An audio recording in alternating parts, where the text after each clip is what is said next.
So today I got a special list for you. Everyone on the internet's talking about, how to hit the golf ball farther. It's like everybody's thing, you see it on social media, you see it on YouTube, you read the books, the articles on. I want to take the opposite approach today. I want to give you 5 things that will definitely not help you hit the ball farther. And a lot of these, actually all of these, are things that you're seeing people recommend, probably with good intentions. I'm going to break down why they're not a great idea. Let's start with number 1. All right, I'm not going to lie. This one drives me a little bit nuts.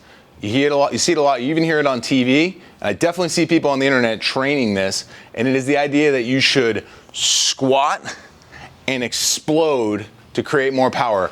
All that's going to explode is your scorecard because the ball is going right or left. The best way to cue a really bad early extension is to bend both knees and get shorter in the backswing. Counter approach that actually works. One of the longest hitters in the world, Kyle Berkshire, what you watch him and really every other good long hitter do is there may be some lowering early. They're going to get taller in the backswing and then work down and through the ball. Just like if I want to jump up and touch the ceiling, what am I going to do? I'm not going to squat down and then push. I'm going to reach up first, drive down and explode. Golf swing, same thing. Tall, down, explode.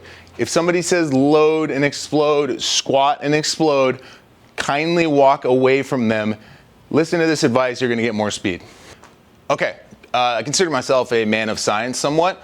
There's some pretty good, clear research on slightly overweight and underweight implements in throwing and even swinging a golf club. But there's a very major difference here between something like throwing.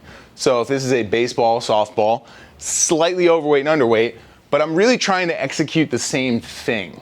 This is throwing just like I was throwing a baseball. So the only actual variable that's different is the ball is slightly heavier or slightly lighter.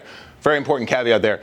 We're only looking like 10% heavier or lighter. If it's really heavy or really light, not the same kind of value. So one of the systems that you've seen some people have some success with are either the speed sticks, stack system, all that fun stuff. Guys on tour, Matthew Fitzpatrick made it very famous.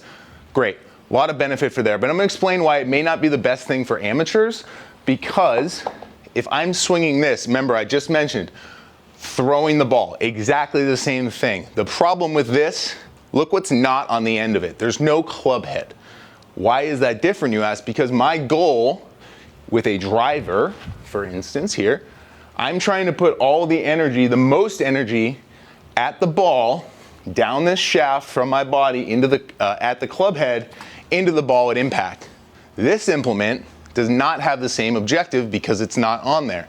So what I do to get this thing to do the most energy here may be very different than if I just put a radar down and I'm trying to move this thing as fast as I can. Again, elite players that already sequence really well, going to be a ton of value there. Totally recommend it. Great in all situations. However, just picking it up off the street, if you don't already understand how to sequence your golf swing correctly for speed, what you're going to see more, I see more of, is people trying to get the radar on the ground to go as fast as possible and swinging more wrists, arms, elbows, which is a death sentence for speed in your golf swing, not to mention a really good way to run up a physical therapy bill with your elbow and wrist problems. So, very important, not a terrible implement in the right system, but you're going to get a lot more value out of working on your sequence and how you get the most energy to the golf ball, not in the club.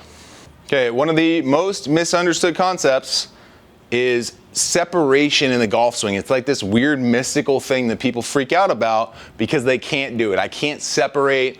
I don't know how to look like one of these tour players with this crazy hip separation. I can't dance. Maybe that has something to do with it. Look, separation is not as complicated as people make it sound. Why do I say that? We see popular on the internet, all these drills, do all these little hip rotations and that's going to help you separate. It's showing that you might be able to separate, but think of separation a little bit easier. Just go outside and play catch, for those of you who've thrown before. If I'm going to throw, what just happened? Hey, look, I separated.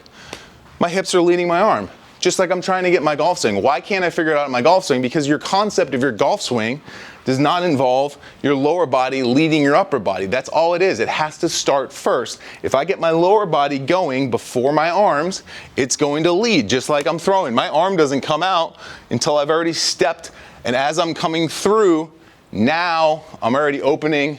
My hips are gonna slow me down.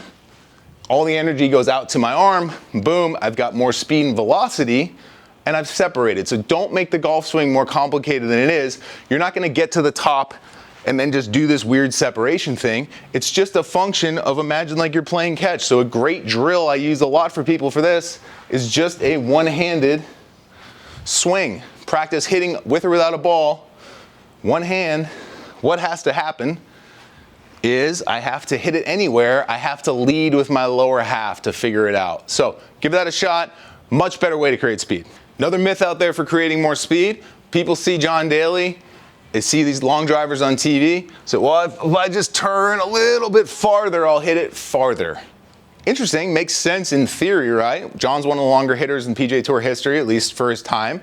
So why doesn't it work for you? Well, to get my swing longer, I have to rotate my hips, my chest, and my arms farther, and I can add wrist or elbow, though I don't necessarily recommend that, especially for amateurs.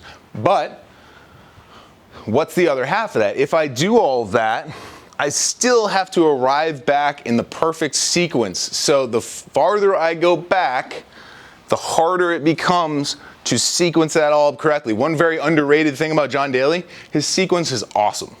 And you'll notice as he turns farther and farther, he still leads with his hips. Most amateurs out there don't do that. So all you're doing by making your swing longer is adding more levers and more things to go very, very, very wrong. So instead of that, think about this. If you're gonna throw, Mike Tyson throwing a punch, how does he create so much speed and so little, so much force in so little space? What he's doing, he's not trying to swing his arm fast. He's not making his arm move farther back. Actually, this is somebody that doesn't know how to punch. You'll usually see kind of something like that. Their arm's probably moving fairly fast back here, but by the time it gets to somebody's face, it's kind of wimpy. It's not very impressive. Tyson, or anyone that knows how to punch, for instance, what they're doing, their lower body's doing all the leading, bringing all the force, the arms speeding up slowly, very much at the end, it's all the acceleration.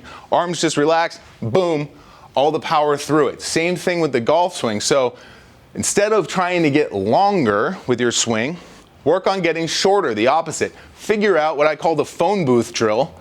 And I've got a driver here. I would typically do this with like an iron, but try to figure out, this is something John Rahm's talked about before, try to figure out how to hit it as far as you can in very little space. So what that's gonna force you to do is learn to separate and improve the relationship between your hip and upper body, because it's the only way you can create speed in space. Otherwise, just by moving the club longer, all you're able to take advantage of is just the length of the swing, and then trying to speed your arms up inefficiently, just like the guy that can't punch. Be like Mike, short, lots of separation, create speed late. Okay, first and foremost on this point, I am a strength coach, a personal trainer, been a gym owner for 20 years almost now.